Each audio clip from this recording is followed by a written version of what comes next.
آپ دیکھ رہے ہیں اسلامک انفو مجاہد۔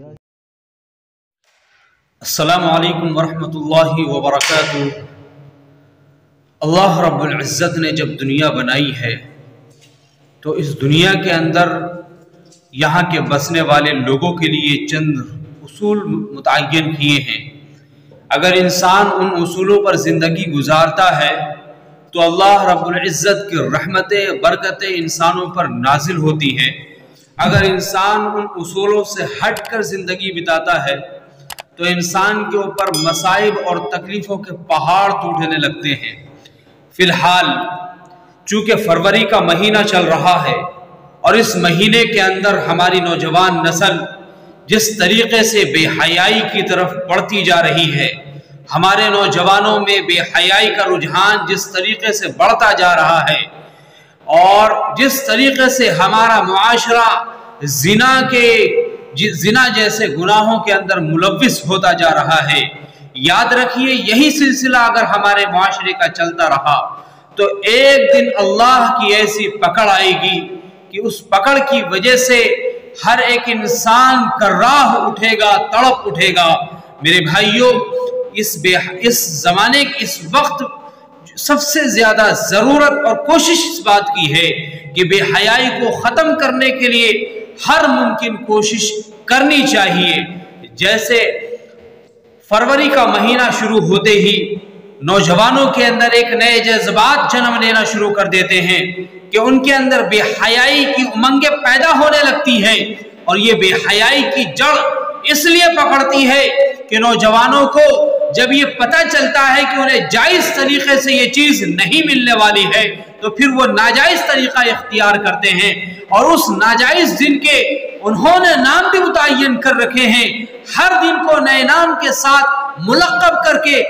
اور نئے نئے گناہوں کا ایجاد ہماری نوجوان نسل ان ایام میں کیا کرتی ہے۔ ظاہر سی بات ہے جب انسان کو بھوک لگے گی تو وہ روٹی کی تلاش میں ہوگا، کھانے کی تلاش میں ہوگا کہ جس کے ذریعے سے اس کی بھوک ختم ہو جائے، اور اسی طریقے سے جب نوجوانوں کی خواہشات جنم لے گی، خواہشات امنگ مارے گی، جذبات بھڑکیں گے تو ظاہر سی بات ہے جب اسے حلال طریقہ نہیں ملے گا تو ناجائز طریقہ اختیار کرنے پر مجبور ہوگا۔ جب نوجوانوں کے لیے شادی کی راہیں آسان نہیں ہوں گی، مشکل ہوگی، تو ظاہر سی بات ہے زنا کرنا اس کے لیے بہت ہی آسان اور سہل ہو جائے گا۔ آج ہمارا معاشرہ بے حیائی کے گڑھے کے اندر گرتا چلا جا رہا ہے، اور اس کے ذمہ دار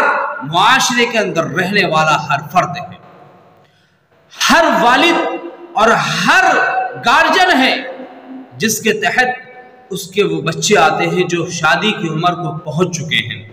اور جب ان بچوں کی شادی وقت پر نہیں ہوتی تو ان کے دلوں کے اندر یہ خواہشات پیدا ہوتی ہے کہ کاش میرا تعلق کسی لڑکی کے ساتھ ہو جائے۔ اسی طریقے سے ہمارے بہنوں اور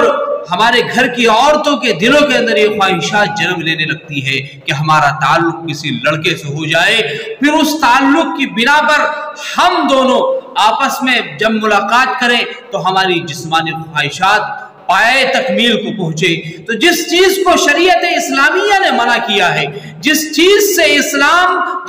کو اسلام نے کنڈم کیا ہے، آج مسلمان اس چیز کو بڑھاوا نہیں دیں گے، اس چیز پر روک نہیں لگائیں گے، تو ظاہر سی بات ہے معاشرے کے اندر بے حیائی خود بخود عروج پر ہوگی۔